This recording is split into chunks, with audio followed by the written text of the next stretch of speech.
Okay, kiddies, welcome back to the garage. We are out here on a 2005 Dodge Neon, and we are doing lower control arm bushings. We're taking the lower control arms out, and we're replacing the bushings in it. Pretty simple job until your bolts get rusted up. So, this is a very unorthodox way to do this job. But hey, it worked for me, so it might work for you. Who knows? You know, it is what it is, and this repair is what it is. And then you hear Carson in the background trying to mess up my whole movie here. But it's fine. We're just going to move on to what we got going on here, and let me show you what we got. Here is a control arm bushing. Or bushing. Well, this is the bushing for the front. Or no, that's for the back. And this is for the front. We'll say they are Moog, so this is what we're after, getting rid of this. The insert, this metal sleeve, is still there. It's basically came apart, and now it makes clunking noises. I didn't have to replace these, but we're in there, we're taking them out. They're only $6.99, and they're Moog, so get rid of them. Plus we're replacing the sway bar ends, so this really ain't going to be a how to take it apart. Well, it's going to how to take it apart, but it's not going to be like a step-by-step. You watch me how to do it.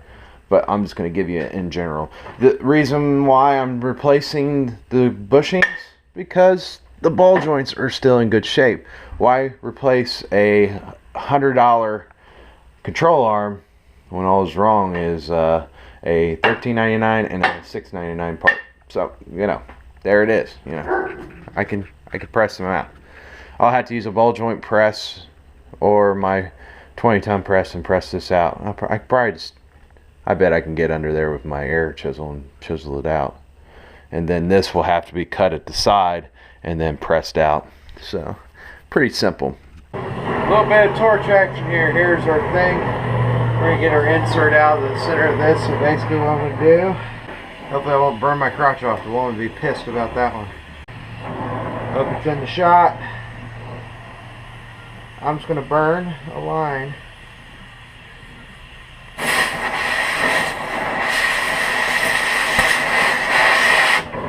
Like that.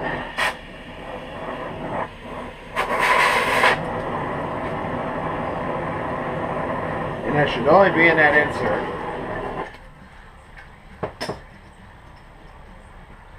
Should. Let's see how successful we were.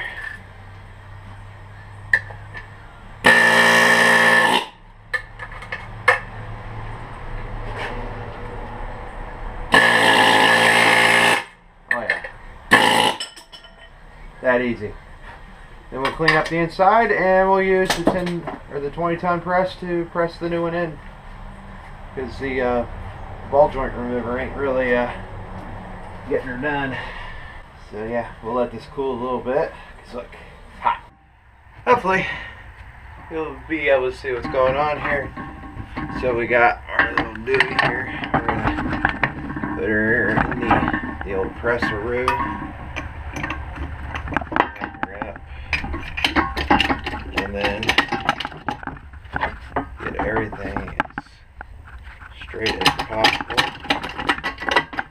And press her on home.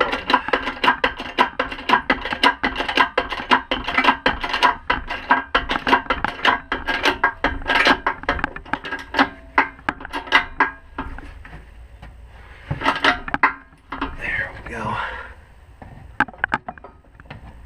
She is on there. So there it is. There's the new trailing arm. Or well, the trailing bushing. Come on. Get our words right. To take this out, you gotta undo your sway bar ends. I opted to cut them out and replace them because it still had factory original. We're going to replace with Moog. So you'll remove your sway bar, both ends, vehicle up on jack stands. You can't probably see them yet, but you know, you'll see them here in a minute. And then what I done is I went ahead and I went and removed the bolt to this and the bolt to this. And then I took the fasteners off for the ball joint and pulled them out.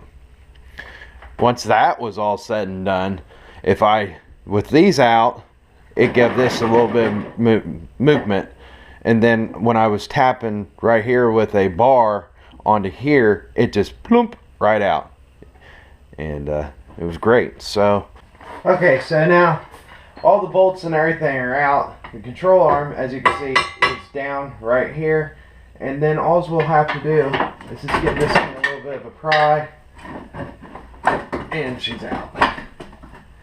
And I will show what I mean by the control arm bushings are shot. Yeah, see how that fell out? This is what was making all of her noise in the whole wide world. This was basically clunking on the, I'll call it the K-frame, or the subframe, whatever this is. But basically there it is. That's what's wrong. This sucker is just flopping around in there basically. And as you can see, there was never any damage done to the bushing. But we'll have to, we'll inject some more grease in there. And I don't know, is that a grease fitting? No, it's not. So, yeah, there we go. Okay, so here is the bolt that goes for this back control arm right here. And this thing was a royal pain. It only came down so far and then it stopped. And then you're basically in trouble. And then all of a sudden it starts to kind of free spin in a way. You hear this clunk, clunk, clunk, clunk. Basically what's in there, there's we'll say a fastener that's square in a groove. And then this goes up in there and it loosens and tightens. Well, unfortunately that fastener up there now is rounded, so I actually had to go inside of this vehicle and cut into the floorboard to be able to access this. And then we got a little more riskier when we did that. So not a lot of people will be able to do this, but got the old torch right here, and then I heated up that fastener, and then I was able to back it out. So if you got a torch, it is risky because you're right up under there where all the wiring is. Not a very good situation. So it's really at your own risk on what you want to do there. This is how I opted to do it. It worked. So the repair, it is what it is. And then I will still be able to, my fastener that's up in there, and this fastener is still in good condition, and I will be able to reuse it. Let me take you inside the vehicle now, and I will show you where I cut and what it looks like. It looks nasty, so bury yourself. There's probably a better way to do it, but this is how I did it. Okay, so here in the driver's side floorboard, there was a circle right here, and that's where I've made my cuts. And then you can see that I've heated this fastener right here, and then I put vice grips on it to hold on to it so it wouldn't go around, because basically it was just churning in there. So after I'm all said and done, I'll roll the metal back over, and then I will lay some kind of sealant over it. I'll have to go find something to seal her up with and make her watertight, because I can imagine water getting up in here.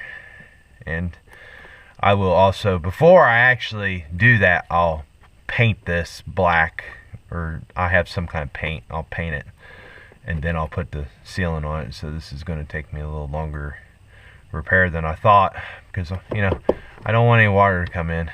So it looks nasty. I couldn't think of any other way. I mutilated it, but whatever. It's gonna get fixed. Like I said, the repair, it is what it is. I hate to do what I did, but the vehicle didn't give me an option. So on your other side, on your passenger side, when you go to take the wheel off and to do this side, I recommend, like I said, take the two bolts out for the control arm, take off your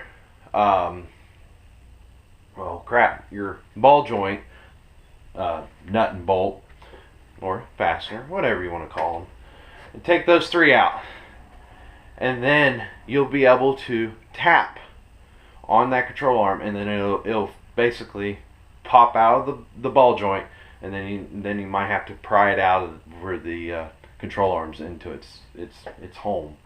Passenger side, you're going to have a bracket in there, and plus an engine mount that's going to need to be removed too. Very simple, because you have to remove those two to be able to get to the front control arm bolt, so fastener, whatever. So that is what we've got. Yeah, now all I have to do is just press in the new bushings. I don't know, but I'm gonna call this the video right here, right now. So yeah, like always, comment, rate, and subscribe. And the video is what it is, so catch you on the flip side.